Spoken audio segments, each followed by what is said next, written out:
Me presento, soy Javier Espel, dirijo el Departamento de Forensic de BDO.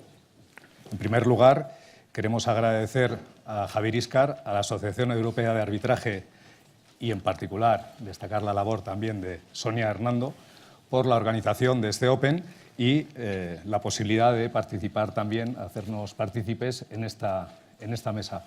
Hemos visto en la breve secuencia de la red y la pelota cómo un segundo, una fracción de segundo puede determinar el éxito o el fracaso en las vidas, en un partido, en este caso de tenis. Y claro, la reflexión es la siguiente. El director defiende que el azar es muy importante en nuestras vidas. Yo puedo estar de acuerdo, pero en un escenario como este, en un escenario del arbitraje, ¿tenemos que dejarlo todo al azar? ¿Tenemos que improvisar? La respuesta es no. Hay que prepararse, hay que hacer un trabajo ímprobo para intentar al final convencer de nuestra postura al tribunal arbitral, ¿no? Es decir, claramente hay que prepararse. En nuestro caso, concretamente, esta mesa que hemos titulado «Se saca suficiente partido a la figura de los expertos en los arbitrajes y beneficios de acercamiento de postura entre peritos», lo que queremos destacar o enfatizar es la labor de uno de los actores muy relevantes en el arbitraje, como es el experto, y la importancia de la preparación del experto y, por supuesto, el acompañamiento a las partes y, sobre todo, al tribunal a lo largo del proceso arbitral. Bien, para ello contamos con la inestimable participación de los ponentes, a los que ya desde ahora agradezco su participación, empezando por Cristina Camarero. Cristina Camarero es socia responsable del Departamento de Litigación y Arbitraje de la firma internacional Ontier. Destacamos, bueno, es una profesional muy activa en el mundo del arbitraje y destacamos, y aprovecho para felicitar en este momento también, que aparece en el año 2010, bueno, los dos últimos años, en la lista Inspira Law de Iberian Lawyer como una de las 50 abogadas top de España y Portugal. Tenemos a mi compañero Manuel Vargas, director del Departamento de Forensic de BDO, que lleva más de 12 años dedicado exclusivamente a la participación en procedimientos arbitrales y de justicia ordinaria. Tenemos a Manuel de la Peña. Manuel de la Peña ha dedicado sus últimos 23 años a los trabajos o trabaja en los servicios de asesoría jurídica de OHL, ha participado en numerosos arbitrajes institucionales y ad hoc, y a título anecdótico destaco que ha ganado 4 veces el concurso de microrrelatos del Consejo General de la Abogacía y de la Mutualidad. Me decía, esto es una garantía de que no voy a excederme los tiempos, porque estoy acostumbrado al microrrelato.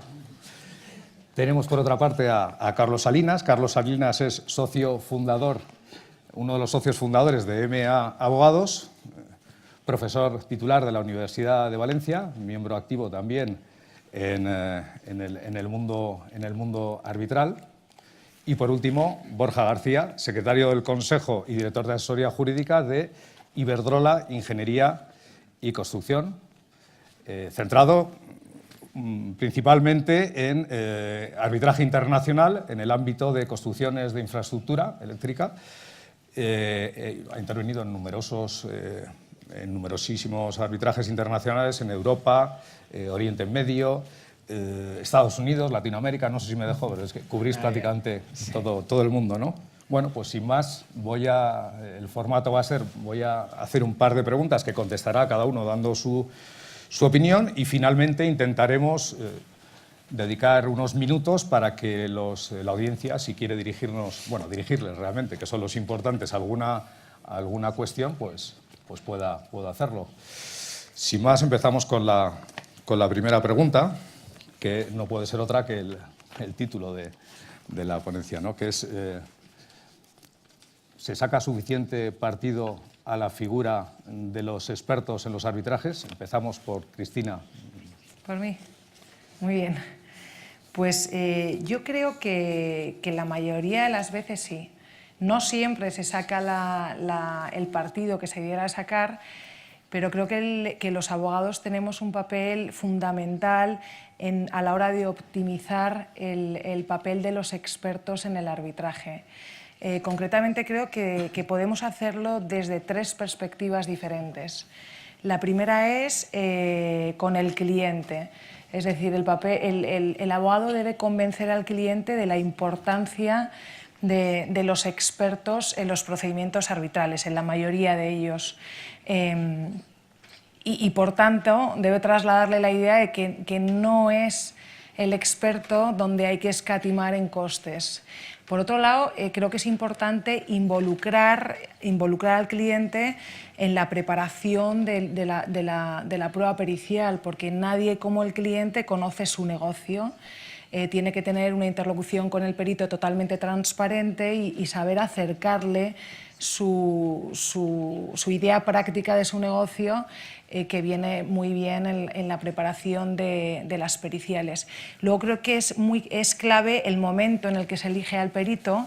Creo que a veces hay que anticiparse en la elección, incluso antes de saber si va a haber procedimiento arbitral o no, porque la visión técnica te puede ayudar tanto a decidir si tienes arbitraje o no lo tienes, como a plantear una estrategia adecuada, y por otro lado, si te anticipas, evitas que la otra parte te quite ese experto con el que tú quieres contar. O sea que la primera perspectiva es la del cliente. Creo que la segunda perspectiva desde la que debemos trabajar es de la del experto. A su vez, desde 2 puntos de vista. Desde el punto de vista de la elección de un buen experto es fundamental. ¿Y qué criterios se han de seguir para elegir un buen experto? Pues sí, en mi opinión, debe ser un experto que tenga experiencia en arbitraje y en el sector que se vaya a analizar. Debe tener, obviamente, solvencia técnica y credenciales en casos similares. Pero luego hay otros puntos igualmente relevantes desde mi punto de vista. Por ejemplo, que sea una persona o un equipo quien vaya a exponer ese informe en la audiencia con una capacidad didáctica y de comunicación muy importante. Es decir, tiene que ser capaz de acercar esos elementos técnicos a los profanos en la materia, de hacer sencillo lo que no lo es.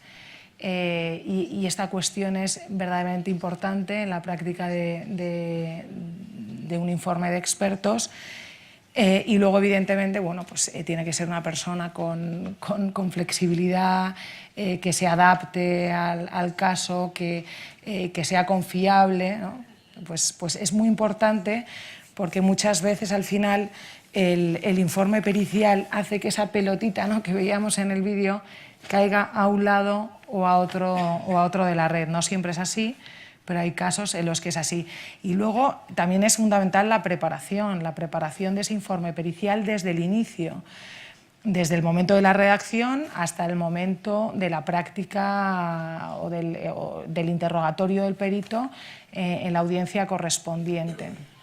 Y importante es igual que el perito, tu experto, te ayude, el designado por tu parte, te ayude a hacer un análisis crítico de la prueba de experto contrario. No sé si me estoy alargando, me queda una perspectiva, un punto de vista que es igualmente importante, que es el de los árbitros. Es decir, los abogados tenemos que hacer lo posible para que los árbitros vean atractivo ese informe de expertos, que les sea fácil manejarlos. Desde el escrito de demanda, ¿no?, o de contestación, donde debemos llamar la atención sobre lo importante de ese informe pericial. Por supuesto, en las vistas, donde hay que preparar un interrogatorio muy cuidado, unas presentaciones muy didácticas y un material de apoyo pues muy ilustrativo que llame la atención de los árbitros. Y, por supuesto, en conclusiones, donde debemos poner el foco en aquellas partes de los informes que creamos relevante ver reflejadas en el laudo, ¿no? ¿Cuál es el nudo gordiano de este problema y qué quiero exactamente que los árbitros trasladen al laudo? Hay cosas que no están en nuestra mano, claramente. Yo creo que los abogados tenemos un papel muy importante y que si manejamos bien este trinomio cliente, experto, árbitro, podemos sacarle mucho partido a la prueba de expertos, pero indudablemente hay otra parte importante que está en manos de los árbitros, ¿no? Si los árbitros llegan a la vista y están familiarizados con los informes de expertos, pues sacarán el máximo partido de esa prueba, porque sabrán ir a la pregunta, sabrán resolver aquellos puntos oscuros. En general, desde luego, mi experiencia, y siguiendo estas 3 pautas, mi experiencia con el informe de expertos es muy positivo. Creo que es una pieza fundamental de un procedimiento arbitral y yo personalmente trato de sacarle el máximo partido posible. Muchas gracias, Cristina. Manuel, ¿qué tienes que decirnos al respecto? Manuel Vargas, ¿no? Vargas, perdón, que hay 2 Manueles seguidos. Bueno, buenos días. Bueno, en mi experiencia yo he encontrado situaciones en las que bueno, pues el aprovechamiento de los expertos es mejor y en otras no tanto, ¿no? Yo voy a centrar más mi respuesta en relación con si los árbitros, los tribunales arbitrales aprovechan adecuadamente la figura de los expertos en los procedimientos, ¿no? Creo que las partes tienen los elementos para así poder utilizarlo de mejor manera. En sentido, conocen perfectamente su empresa, conocen perfectamente su sector, entonces tienen esos elementos, ¿no? Sin embargo, desde el punto de vista de los árbitros, el tribunal arbitral, nos encontramos situaciones en las que existe una desconexión entre cómo se fundamenta la parte jurídica de los laudos y cómo se traslada eso a la cuantificación de los daños, ¿no? Encontramos bueno, errores técnicos o incluso inconsistencias en cuanto a la conclusión jurídica respecto a cómo se articula la cuantificación de los daños. En definitiva, yo creo que esto es los elementos, las herramientas están en el propio procedimiento, son los expertos de ambas partes, ¿no?, que tienen un profundo conocimiento del caso y, por lo tanto, en la medida en que se utilicen más y mejor los resultados a la hora de, desde el punto de vista económico, me refiero a la cuantificación de daños, serán mejores, ¿no? Al hilo de la película que da nombre a nuestra mesa, Match Point, pues yo creo que al hacer un uso adecuado y mejor de los expertos por parte de los árbitros se elimina elementos que puedan quedar al azar, se consigue tener un mayor control y una mayor precisión del resultado final, que es una parte muy relevante, lógicamente, que es la cuantificación del daño, que finalmente es lo que afectará a las partes. Gracias, Manuel. Manuel de la Peña. Gracias a todos. Intentaré efectivamente ser breve porque sí que soy aficionado a los microrelatos, pero no tanto a las microdemandas, ¿no? Ciertamente yo tengo un lema no me que habías es... dicho eso. Creo que es difícil, ¿no? Todos los que ejercemos, pues me imagino que sabemos que es difícil, ¿no?, comprimir los argumentos jurídicos en un espacio breve, ¿no? Efectivamente, yo suelo invocar la famosa frase de Baltasar Gracián: lo bueno si breve, 2 veces bueno, pero en la versión del humorista Chumi Chúmez, lo bue si bre, 2 ve bue. Entonces, bueno, pues vamos a intentar ajustarnos. Se nos pregunta si se saca suficientemente partido a los expertos, ¿no?, en los arbitrajes.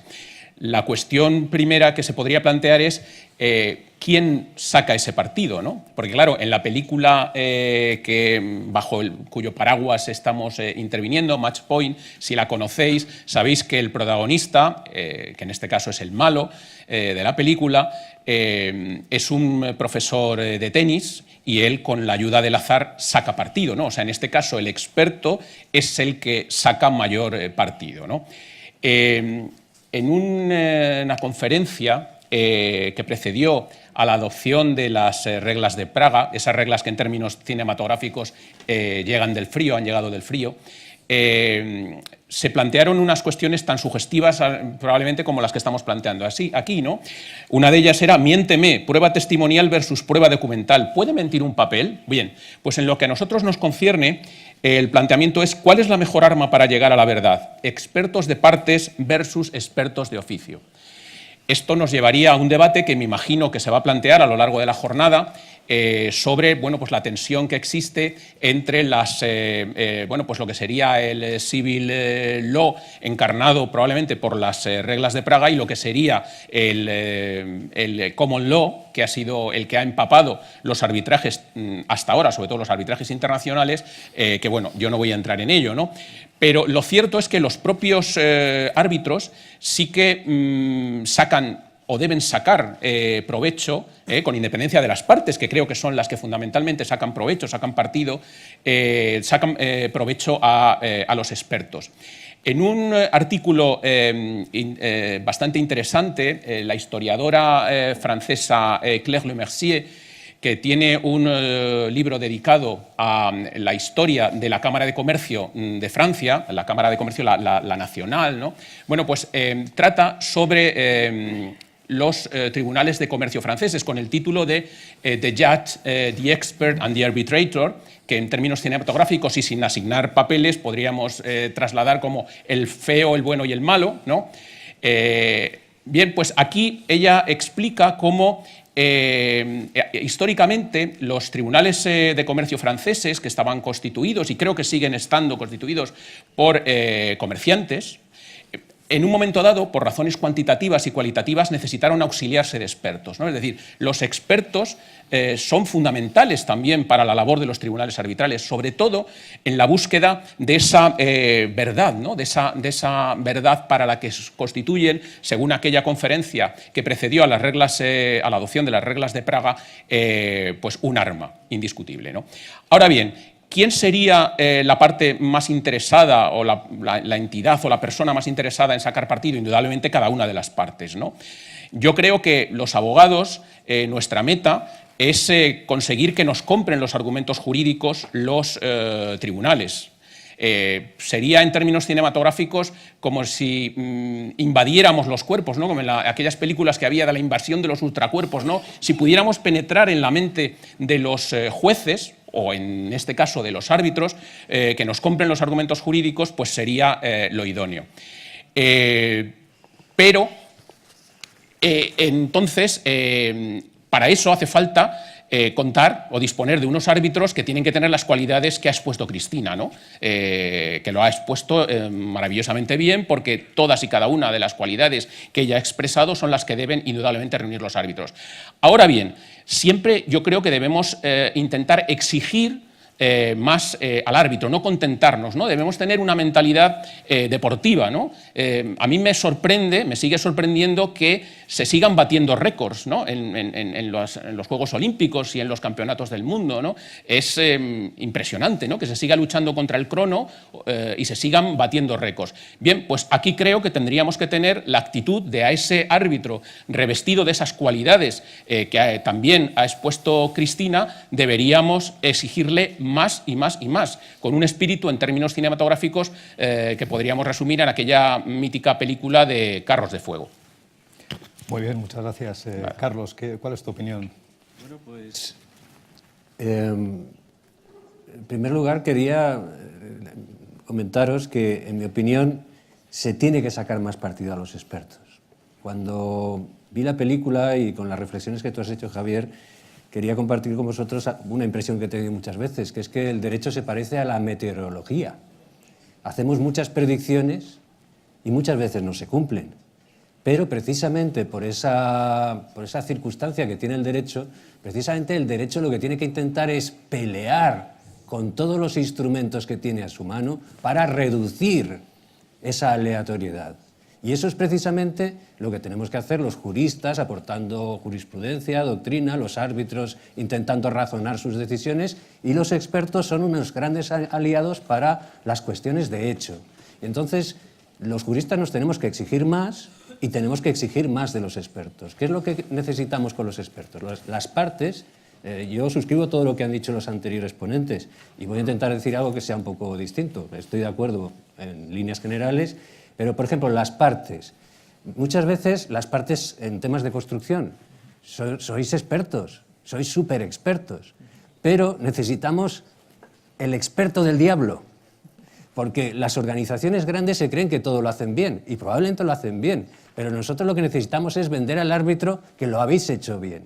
Y entonces tenemos que ver cómo se os va a criticar lo que hacéis. Entonces, el experto que nombramos no debe de tener miedo de criticar a vuestros ingenieros, a vuestros ingenieros de caminos, ingenieros de todas estas cosas, que son gente muy válida y seguramente unos expertos fantásticos, pero necesitamos convencer al árbitro. Y para convencer al árbitro es importante que el propio experto haga lo que hacemos muchas veces los abogados, que es un poco de abogado del diablo, para intentar ver de alguna manera si podemos fortalecer nuestra posición para defender la posición correctamente. Otro tema que es muy importante es que necesitamos que vosotros los expertos entendáis nuestros problemas. Cuando vosotros estamos cuantificando daños en contratos internacionales siempre tenemos el problema de consequential damages, loss of profit. El lucro cesante nunca nos lo admiten y entonces necesitamos meter en el traje de lo que no sea lucro cesante lo más posible. Y necesitamos que nos ayudéis a demostrar que una circunstancia no es lucro cesante, sino que es otra, porque el lucro cesante está perdido, porque el contrato, salvo dolo, no te permite pedir esas cuestiones y, lógicamente, nuestro cliente quiere conseguir el máximo posible dentro de lo que sea razonable.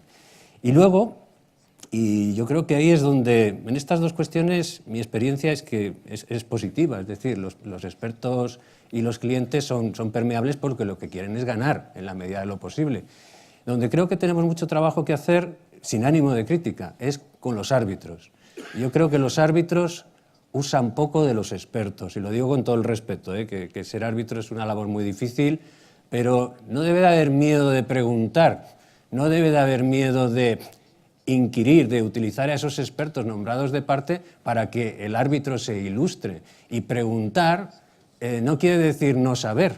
A veces se ve una cierta circunstancia en la que el árbitro parece que si pregunta es que no conoce del sector o algo por el estilo. Es todo lo contrario. Lo ideal es hacer preguntas, aunque sean preguntas retóricas o preguntas que puedan parecer muy simples, porque de las preguntas simples es donde surgen realmente las respuestas interesantes. Al final, un litigio es intentar convencer al juez o al árbitro de que te dé la razón.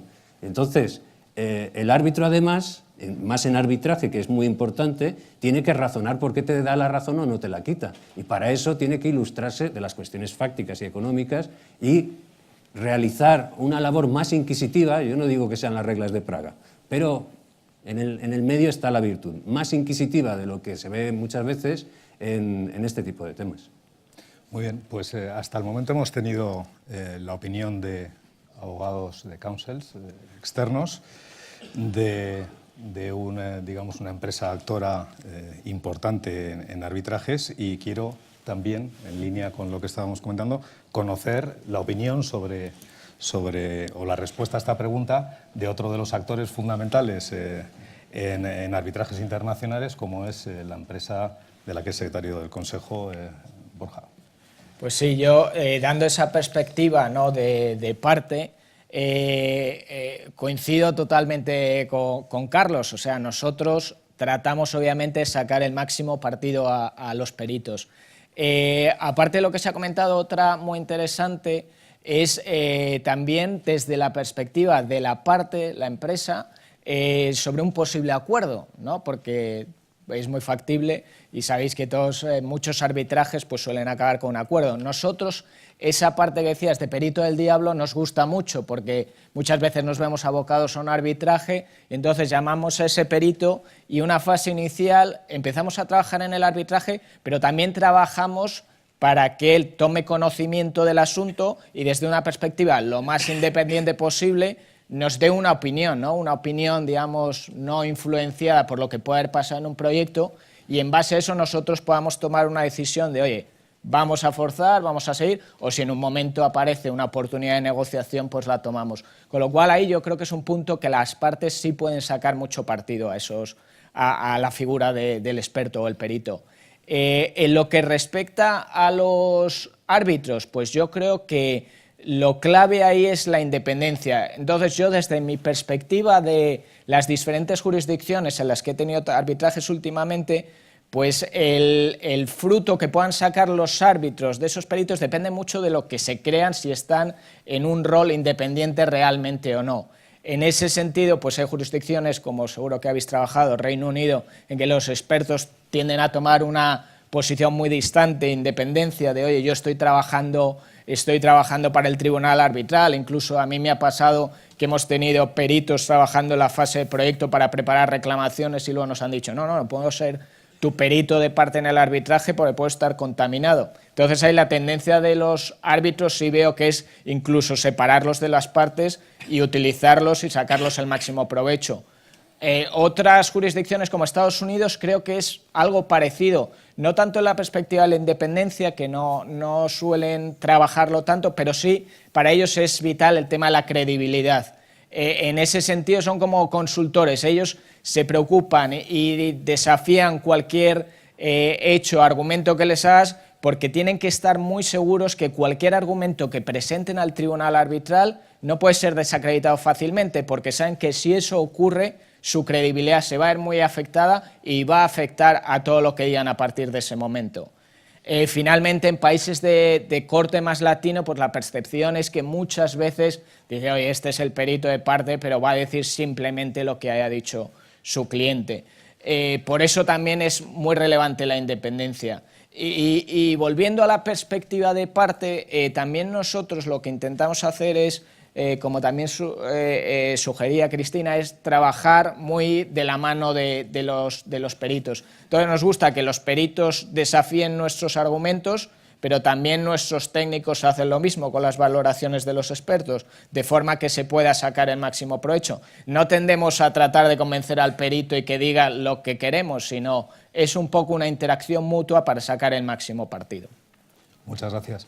Bueno, pues al hilo de lo que venimos o que habéis contestado, lo que deduzco es que tanto al cliente como al experto y, por supuesto, a los abogados de parte se les supone, y además es un hecho generalmente, que se preparan concienzudamente para defender su posición. Me ha parecido deducir, o no tanto deducir, sino que claramente se ha dicho, que a los árbitros, al tribunal arbitral, a veces hay que exigirle más. Concretamente, no sé, Manuel de la Peña, si ha sido una de tus afirmaciones, pero al final ha sido una opinión de varios de los ponentes. En ese sentido, Manuel de la Peña, ¿cuál es tu opinión sobre que los peritos de las partes acerquen postura de cara a la emisión de laudos? Es decir, se ha preparado todos los actores y llegamos al escenario final y bueno, ¿qué opinas para, de alguna manera, ayudar al tribunal arbitral, que es a quien hay que convencer? ¿Qué opinas de una posición o de un procedimiento que es que los peritos acerquen posturas para que luego el laudo no sea una sorpresa, que en ocasiones ocurre? Desde la perspectiva de parte, muy peligroso, muy peligroso. Es decir, nuestra experiencia es que hay determinados arbitrajes muy complejos y donde además intervienen legislaciones culturalmente muy distintas. En términos cinematográficos podríamos recordar cualquier película de choque de culturas, ¿no? La famosa comedia de Billy Wilder 1, 2, 3, ¿no? Por ejemplo. Ahí el riesgo que tienes es que si se te junta, o sea, si los peritos actúan no monitorizados por las partes al margen de ellas, el riesgo que puede haber es que contaminen los argumentos jurídicos con decisiones aparentemente técnicas. Es decir, yo creo que ahí tienen que estar muy vigilados por los expertos legales, ¿no? por los abogados de la parte en cuestión. Otra cosa es que puedan llegar a homogeneizar posturas, ¿no? Eso creo que sí es bueno. Es decir, en definitiva, como lo típico que siempre nos han dicho en matemáticas, no se pueden sumar manzanas con peras, ¿no? Es decir, esos criterios, esa unificación de criterios técnicos sí es razonable, pero insisto, desde la perspectiva de la parte, siempre bajo la vigilancia de la parte, para evitar que un acercamiento que aparentemente sería positivo de posturas entre los peritos, porque aparentemente se trata de cuestiones técnicas, acaben contaminando y acaben perjudicando a los argumentos de naturaleza jurídica, ¿no? Que, insisto, en algunos arbitrajes internacionales son complejos, porque estamos hablando de un determinado foro, de una ley aplicable X, de una legislación de la parte Y, y entonces de culturas jurídicas absolutamente diversas, ¿no? Con lo cual, el riesgo que tendríamos sería, en términos cinematográficos, lo que sucedería en cualquier película romántica donde los testigos de una boda acaban enamorándose y acaban haciendo que fracase el matrimonio del que iban a ser testigos, ¿no? Sería entonces interesante que el Tribunal Arbitral delimitara esa intervención, ¿no? A partir de unas premisas sobre la base jurídica de su dictamen, que acotara esa intervención. Desde la perspectiva mitigaría... de la parte, indudablemente sí, no sé qué pensarán el resto de compañeros de mesa, ¿no? ¿Qué opinas sobre el acercamiento, Carlos Salinas, el acercamiento de posturas de cara a la emisión del laudo? No sé si eso puede suponer que sea el tribunal el que lo suscite, ¿no? Lógicamente. Te voy a dar una respuesta muy de abogado. Depende. Pero es verdad lo que ha dicho Francisco. A mí De abogado eso... del noroeste, ¿no? Sí, pero al final, ¿cuál es? El tema es, en culturas anglosajonas, donde está la early discovery, la obligación de entregar todos los documentos que te favorezcan o que te perjudiquen, todo este tipo de temas puede tener mayor practicidad. En culturas latinas como la nuestra, donde no tienes una obligación de desvelar todos los documentos, te pueden pedir, pero tenemos una cultura diferente, al final tú lees una demanda y lees una contestación y parece agua y aceite. No ¿estás hablando de los mismos hechos? Es la pregunta que te haces porque no se entiende. Entonces, mi respuesta tendría que ser depende. Puede haber casos donde puede ser útil, pero a mí también comparto contigo que me parece peligroso. A mí como abogado me da mal rollo, voy a decirlo así como... Me parece muy interesante lo que acabas de comentar de no tienes la obligación de desvelar todos los documentos y si la parte contraria está identificando un documento como relevante, ¿hasta qué punto te puedes negar? He visto casos, hemos visto casos en los que un documento relevante... Sí. Yo soy partidario, en este caso me gustaría más la cultura anglosajona, porque al final sabes exactamente lo que hay y puedes llegar a un acuerdo y no es la pillería esta que tenemos nosotros, pero una cosa es lo que te gustaría y otra cosa es lo que vives diariamente. Entonces, uno pide el documento y si tienes la gracia de identificar el documento, luego resulta que se ha perdido. Entonces, te podrían declarar lo que nosotros llamamos la ficta confessio, que no des el documento como... Pero a los árbitros les da, y a los jueces, les da miedo basarse exclusivamente en que un señor ha perdido un papel. Entonces, yo creo que deberíamos subir el estándar nuestro e ir más hacia un modelo anglosajón, pero mientras no estemos en esa circunstancia, va a haber siempre mucha diferencia entre las posturas de demanda y contestación. Pero bueno, como desideratum me gusta, pero también me da... creo que puede tener bastantes peligros, porque tú construyes, como abogado, construyes un relato plausible basado en la prueba que tienes. Eso es lo que hacemos los abogados.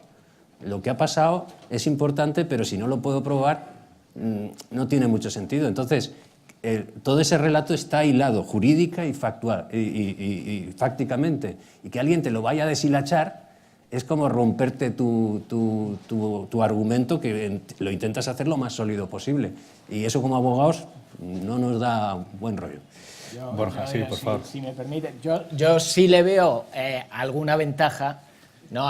Desde la perspectiva que como parte esta es un arbitraje porque tienes un problema, ¿no? Entonces, ese problema hay que resolverlo. Hay determinadas cuestiones que a veces yo me siento más cómodo que se pongan 2 peritos a hablarlo y lo resuelvan que dejarlo en control de 3 árbitros, que igual no puede ser su materia que controlan. Desde esa perspectiva lo veo positivo. Igual yo soy un poco más inconsciente y me preocupa menos, pero de hecho os cuento una anécdota que yo creo por eso soy un poco inconsciente. Pero estábamos en un arbitraje, ¿no? En Londres, era un tema de revisión de precios de gas y entonces ahí nos sorprendió a todos porque en plena vista el tribunal arbitral cogió a los peritos de las partes e hizo algo que estaba totalmente imprevisto. Les dijo, se van a ir ustedes a una sala a hacer un ejercicio que es tomando las asunciones de la parte contraria, el perito contrario, tiene que venir usted con un número de la revisión en este caso. Y yo soy inconsciente porque veía a los representantes de la otra parte en ese momento poniendo una cara a su perito, tratando de fulminarlo con la mirada sin poder decir nada, claramente porque estaban delante los árbitros, pero diciéndole, o sea, no te muevas ni un ápice o a ver qué vas a hacer en esa sala solo. Pues la instrucción de los árbitros era claramente, os vais, tenéis un tiempo determinado y presentáis vuestras conclusiones directamente al tribunal sin consultarlo con vuestra parte. Con lo cual, oye, un poco consciente y desde esa perspectiva entiendo la preocupación de las partes, que a mí me pasa también, de dejar a los peritos sin un control en ese proceso que normalmente no participas, de que tus números, tu reclamación que tan cariñosamente puedes haber preparado a lo largo de un proyecto, de repente te la han bajado muchos millones porque han acordado una diferencia cálculo con la otra parte. También es verdad que hay muchos casos que es muy difícil porque estamos hablando de metodologías totalmente diferentes y en esos casos no es posible. Pero en temas de construcción, que hay muchas reclamaciones cruzadas, aplicación, por ejemplo, intereses, y dices, oye, poneros de acuerdo cómo hacéis el cálculo, qué referencias, qué divisas, cosas de ese estilo, creo que puede ser positivo. Muy bien, Cristina, ¿tienes algo que añadir sobre...? Sí, yo aparte de ese miedo, ¿no?, general que nos da a los abogados esta figura del acercamiento, creo que en realidad lo que pasa es que no siempre es posible. O sea, que a veces no es posible acercar posturas por mucho que nos empeñemos y por tanto podría suponer una pérdida de tiempo. Siguiendo el ejemplo de Borja, en un tema de suministro de gas a largo plazo, donde hay una cláusula de revisión de precio y ya en el propio contrato se establece la fórmula para actualizarlo y la única discrepancia entre los peritos es un índice concreto, en un supuesto de estos creo que sí, que es una buena figura, ¿no? Intentar estrechar entre los peritos la horquilla que les separa. En un tema de valoración, donde se ha empleado la misma metodología, por ejemplo, descuento de flujos de caja, y la única discrepancia es la tasa de descuento, pues entiendo que también es una buena medida intentar acercar las posturas de los peritos. Pero en aquellos supuestos donde los informes son antagónicos, desde el punto de vista conceptual, desde el punto de vista metodológico, cuantitativo, pues entiendo que no tiene cabida esa figura del acercamiento. Pero entiendo que sí hay para estos casos una figura que puede dar mucha luz al tribunal arbitral y que yo personalmente creo muy práctica, que es el careo entre expertos. El careo creo que te da una visión a los árbitros de cuál de los expertos es el más solvente, cuál mantiene en esa práctica su independencia, defiende su postura con mayor firmeza, pero respetando la crítica del contrario. Y, en fin, creo que puede dar muchísima información al tribunal arbitral y tiene de bueno que creo que tiene cabida en todos los casos, no como en el acercamiento de posturas, ¿no?, que hay veces que no es viable. El careo funciona siempre. Obviamente, quien se somete a un careo tiene que tener cierta experiencia en la práctica del mismo y, desde luego, conservar su independencia. Es decir, que la vehemencia por defender su postura hasta el final no le haga perder esa independencia tan importante que le haría perder credibilidad ante el tribunal arbitral. En relación con la independencia, que como ha salido también en los comentarios de todos, creo que hay que diferenciar entre la imparcialidad y la independencia. Evidentemente, los peritos de parte imparciales no son de parte. Al final van a defender la tesis de una de las partes. Pero esto no quita que no sean independientes, es decir, que defiendan su trabajo con objetividad, que crean en lo que defienden de forma independiente, que no se hayan dejado influenciar por nadie en su elaboración de experto. Y al hilo de lo que sostenía, no me acuerdo si Carlos o Manuel, yo, sin embargo, no soy muy, ya me estoy excediendo otra vez, no soy muy partidaria del nombramiento, salvo en casos concretos, del nombramiento de peritos por el tribunal arbitral. Creo que al final los peritos de parte conocen mucho mejor el caso porque trabajan desde el principio en el mismo, el negocio en cuestión, ¿no?, que se está valorando o que está en juego. Como digo, no tiene por qué no ser independiente Y además a veces me da la sensación de que la designación por parte de los árbitros puede ser una manera de suplir la carencia probatoria de una de las partes, ¿no? Que tenía la obligación de probar sus pretensiones y no lo ha hecho. De nombrar a un perito por parte del tribunal, yo creo que lo más conveniente es nombrar a un equipo de peritos en los que esté integrado por profesionales recomendados por ambas partes, ¿no? Para encontrar un punto ahí de... Bueno, pues de... No sé cómo definirlo, de ayudarme, que no me sale la palabra. O sea, sí, de consenso. Sí.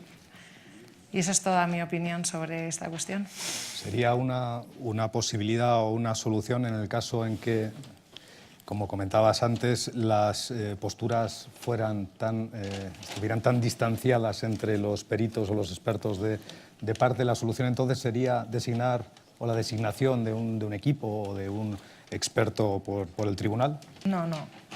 En ese caso creo que el careo sería una buena figura, ¿no? Para que el tribunal arbitral sacara sus conclusiones de qué experto le merece más credibilidad. Digo, sí, el tribunal arbitral decide al inicio del procedimiento arbitral o en un momento concreto designar a un perito, pues creo que la mejor manera es no designar a un perito, sino a un equipo de peritos en cuyo equipo se encuentren profesionales propuestos por ambas partes, ¿no? Para que, bueno, para mantener un poco la igualdad de armas y la comodidad en el procedimiento arbitral, ¿no? Al final no debemos olvidar que un procedimiento arbitral es un procedimiento flexible donde las partes tienen que sentirse cómodas en la defensa de sus intereses, no demasiado, ¿no? Atadas por las formalidades. Muy bien, Manuel Vargas, desde la experiencia como experto, digamos con una... que te afecta directamente como experto, ¿qué opinas sobre los beneficios, sobre el acercamiento de posturas de cara al laudo? Bueno, desde el punto de vista de experto, ¿no? Bueno, ya hemos escuchado a los otros ponentes. Yo creo que de cara al árbitro el acercamiento de posturas de peritos, en mi opinión, por supuesto que es beneficioso. Es decir, tener posiciones absolutamente alejadas de los dos peritos a la hora de cuantificar un daño en un laudo, pues normalmente poco valor tiene, ¿no? para los árbitros, ¿no?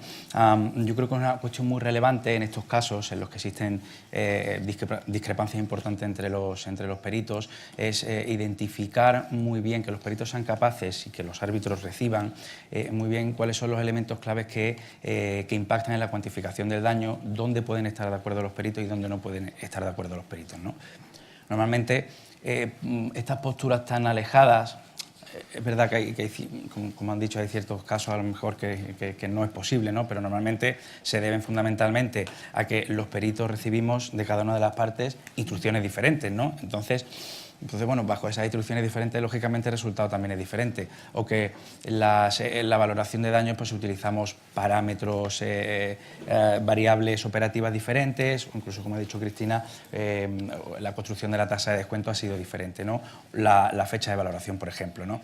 Entonces, en esos casos, aunque los peritos por sí solos no podamos quizá acercar posturas, sí que los tribunales arbitrales, los árbitros, pueden indicar unas instrucciones concretas y a partir de ahí, y a partir de esas instrucciones concretas, cada uno de los peritos por separado, incluso conjuntamente, pues llegar a cuantificaciones que probablemente tampoco sean iguales porque siempre hay matices, pero que serán mucho más cercanas y facilitarán mucho la labor de los árbitros a la hora de cuantificar el daño en los laudos, que fundamentalmente es para lo que estamos en los procedimientos arbitrales, ¿no? Finalmente, hablando un poco del tema del careo, hablamos de acercamiento de postura entre peritos. Yo creo que el careo, más que una alternativa a esto, es otro elemento que tienen los árbitros para poder decantarse más hacia la opinión de un perito, hacia la opinión de otro perito, ¿no? Sin embargo, nos hemos encontrado ocasiones en que dentro de los diferentes puntos que impactan en la cuantificación, pues los árbitros consideran mejores algunos puntos de una de las periciales y mejores algunos puntos de otras de las periciales. Entonces llega el caso que las cuantificaciones que se han realizado no valen y hay que recalcular en base a unos criterios y unas especificaciones concretas, ¿no? Y ahí es donde creo que los árbitros deben apoyarse en los peritos que han intervenido en el procedimiento a la hora de cuantificar ese resultado final del laudo o las diferentes opciones que se puedan dar y en las que tengan que tomar una decisión, pero que no sean opciones absolutamente alejadas, ¿no?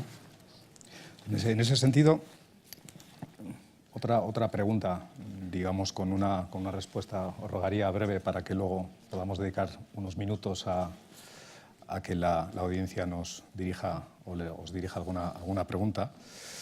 En ese sentido, y un poco enlazando lo que comentaba Cristina, o lo que he interpretado, ¿qué opinas, Carlos Salinas, sobre decir, que el tribunal digamos, se apoye en los expertos de parte o solicite a los expertos de parte en la parte de cuantificación de daños de cara a la emisión del laudo? ¿Es beneficioso? ¿Debería designarse a un equipo o un experto de parte o del tribunal exclusivamente? Bueno, en esta materia para mí es una de mis obsesiones, ¿no? Porque realmente a veces tiene uno la sensación, que probablemente es una sensación equivocada, de que es como lo de la filmación que hemos visto, que los árbitros tiran una moneda y dicen, tú has pedido 10, el otro dice que 0, pues 5. Entonces, obviamente esto no puede ser así. Entonces, no es que el árbitro pueda o no usar alternativamente los informes periciales en la cuantificación de los daños, es que está obligado a usarlos. Es decir, si yo estoy pidiendo 1 millón de euros por una razón, puedo no dártela porque jurídicamente entiendo que ese concepto no es admisible. Y entonces fenomenal. Pero si decido dártelo, tengo que dártelo porque me has presentado facturas o me has presentado costes o me has presentado una serie de cuestiones, y si están esas facturas y esas facturas no se han demostrado que son falsas, tú no puedes decir la mitad de esto, porque entonces estás haciendo la pelota de tenis que cae de un lado a otro. Es decir, la base fáctica que cuantifica los daños, si no ha sido convenientemente atacada de contrario, no puede ser contestada por el árbitro. Solo puedes contestar la base jurídica. Entonces, lo que no puede ser, que pasa a veces, claro, y otras veces no, pero que el árbitro debe de gastar mucho tiempo en cuantificar y en justificar por qué cuantifica. Porque además en un arbitraje el recurso de anulación no va a entrar en este tema. Entonces, la credibilidad del propio arbitraje está en que el árbitro no solo me dé una serie de argumentos jurídicos muy válidos y muy buenos, sino que entre en el barro de decirme por qué me das esta cantidad y por qué no me das esta cantidad. Y si yo te he presentado unas facturas y la otra parte no ha podido demostrar que esas facturas son falsas, pues o jurídicamente me dices que no me lo das, o si no me lo tienes que dar. Porque si no, estamos otra vez con esa aleatoriedad, con la meteorología, y el derecho no puede ser eso, y los juicios no pueden ser eso. A mí me pueden dar la razón o quitármela, pero lo que tienen es que argumentármelo. Y como árbitro, tu credibilidad es tu capacidad de argumentar. Y al final, por mucho que nos guste a nosotros el derecho, los clientes quieren que no se les condene a una cantidad o cobrar lo más posible. Y entonces, cuando tienes un laudo, a la hora de explicarlo puedes decir, mira, pues porque la documentación que teníamos era muy pobre, por alguna circunstancia de estas, pero los informes periciales tienen un cierto carácter vinculante en el sentido que he explicado para los árbitros, en mi opinión. Borja, tu opinión.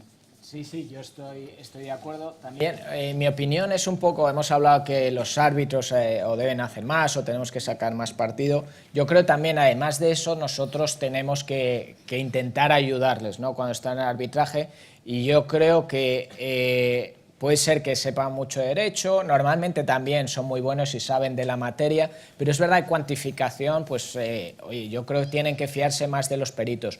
Nosotros lo que tratamos de hacer es o ayudarles o ponérselo más difícil, como pues precisamente haciendo algo como tú sugerías, Carlos, no simplificando. Por ejemplo, si estamos en un arbitraje y hay muchas reclamaciones, pues en nuestros escritos siempre tratamos de identificar muy bien de qué reclamaciones estamos hablando, cómo se cuantifican, cuál es la diferencia entre las partes, y les vamos dirigiendo para que tengan que tomar una decisión desglosada, evitar eso que puedan hacer de decir, oye, tú estás pidiendo 20, el otro 10, pues vamos a dejarlo en 15 o algo así, sino vamos a desglosar esas reclamaciones con una argumentación y explicar muy bien que hay algunas que pasa lo que tú decías, que es que no es que me puedas aquí dar 50%, no, es que esta es o 0 o 100%. Y de hecho lo que intentamos últimamente incluso es sugerir que los peritos acuerden una hoja Excel con todas esas cuantías, incluso se facilite al tribunal arbitral para que en sus deliberaciones no tengan que estar ellos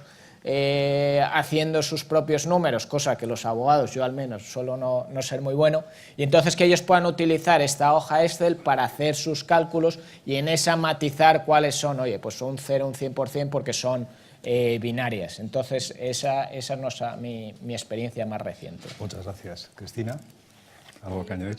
Yo aquí estoy un poco en línea con mi primera respuesta, es decir, que está muy en nuestras manos intentar presentar el mejor informe de expertos a los árbitros, y en la medida en la que lo hagamos así, pues ellos le sacarán más partido. Mi experiencia en general es muy positiva, es decir, yo creo que los árbitros, en mis casos particulares, se han valido de los informes de los expertos con resultados muy satisfactorios, según mi opinión. Quizás sí convendría fomentar la reunión de los árbitros con los expertos, siempre presencia de los letrados, porque no tenemos que olvidar que quien dirige desde el punto de vista legal, ¿no? es el letrado, pero quizá no sería mala idea fomentar este tipo de reuniones que aclaran dudas sobre elementos que puedan resultar oscuros para los árbitros, de manera que cuando se llega a la audiencia de práctica de prueba, los árbitros tienen un manejo importante de los informes de los expertos, y esto les permitirá pues sacarle el máximo partido y desde luego reflejarlo en los laudos. Muchas gracias. Manuel Vargas, ¿qué opinas de la designación de un tercer experto, ¿no? Tenemos los expertos de parte que llevan trabajando en un asunto de forma exhaustiva durante el periodo que dura el arbitraje, y a última hora se designa a un experto del tribunal. ¿Qué opinas de esa? Me parece claro de la respuesta que he oído por ahora que eso no es del agrado de las partes, ¿no? Yo creo que desde un punto de vista económico, desde un punto de vista pericial, creo que tampoco es beneficioso, ¿no? Los peritos que están trabajando en el caso durante mucho tiempo tienen un conocimiento muy profundo, y introducir un tercer experto o equipo de expertos pues yo creo que introduce elementos que escapan un poco del control, ¿no? Y que puede redundar en que el resultado no sea exactamente el adecuado, ¿no? Yo creo que es más beneficioso, y al hilo de lo que ha dicho Borja, que los peritos entre ellos puedan, por ejemplo, bajo las instrucciones del tribunal arbitral, de los árbitros, pues poder sacar un informe conjunto, incluso un modelo financiero conjunto, y creo que más que darle la herramienta para que se calcule, incluso calcularlo directamente, es decir, bajo las instrucciones de los árbitros, calcular directamente los peritos qué es lo que está pidiendo el tribunal arbitral, ¿no? Yo creo que eso es mucho más seguro, que se tiene mucho más el control de cuál va a ser el resultado final, que va en beneficio de todas las partes y del arbitraje, por supuesto. Muy bien. Y por último, Manuel de la Peña, ¿algo que añadir en cuanto a la designación? Poco que añadir, lo único que no deja de resultar curioso que en todos los reglamentos de las Cortes arbitrales está prevista la intervención efectivamente de peritos arbitrales, por llamarlos de algún modo, y la experiencia es que no suele ser muy habitual, ¿no? Yo no sé, aparte de que seamos reacios a ello, ¿no? Yo no sé si a lo mejor Si al final, dentro de la tensión existente entre bueno, pues la normativa que ha venido regulando los arbitrajes internacionales, especialmente, y las nuevas reglas de Praga, si a lo mejor se puede ir un poco más en la línea que, por ejemplo, va la jurisdicción española, ¿no? Porque no nos engañemos, en España son muy habituales las periciales judiciales, ¿no? Sin embargo, a mí no me consta que en la mayoría de arbitrajes al final haya unos peritos o un equipo de perito arbitral, ¿no? Evidentemente yo suscribo todo lo que se ha dicho hasta ahora, ¿no? Pero también soy consciente de que hay casos, un poco en la regla de que depende, ¿no? Hay casos en que es muy difícil y a un árbitro que sea un árbitro profundamente especializado incluso en la materia sobre la que tiene que dictar el laudo, es muy difícil en algunos casos el unificar criterios y el llegar a un acuerdo, ¿no? Entonces, todo eso a veces lo que propicia es que en vez de darse una solución bueno, pues técnica o técnico-jurídica, se acabe un poco en el riesgo que teníamos, que es el que plantea la película en la imagen inicial, en las escenas, en la escena inicial de la que hemos partido, ¿no? Un poco echar la moneda al aire o la pelota que caiga a un lado o a otro de la red, ¿no?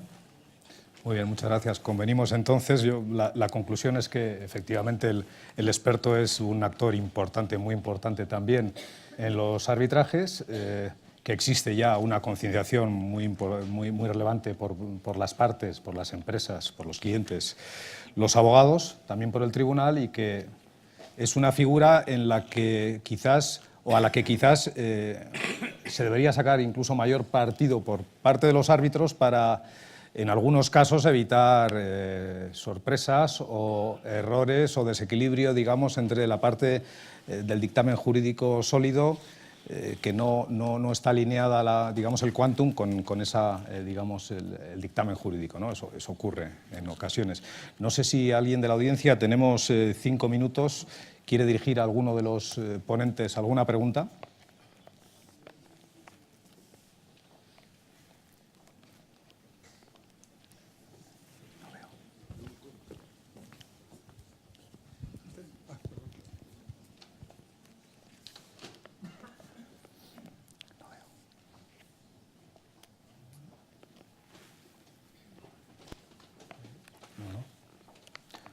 Bueno, pues parece que ha quedado todo aclarado.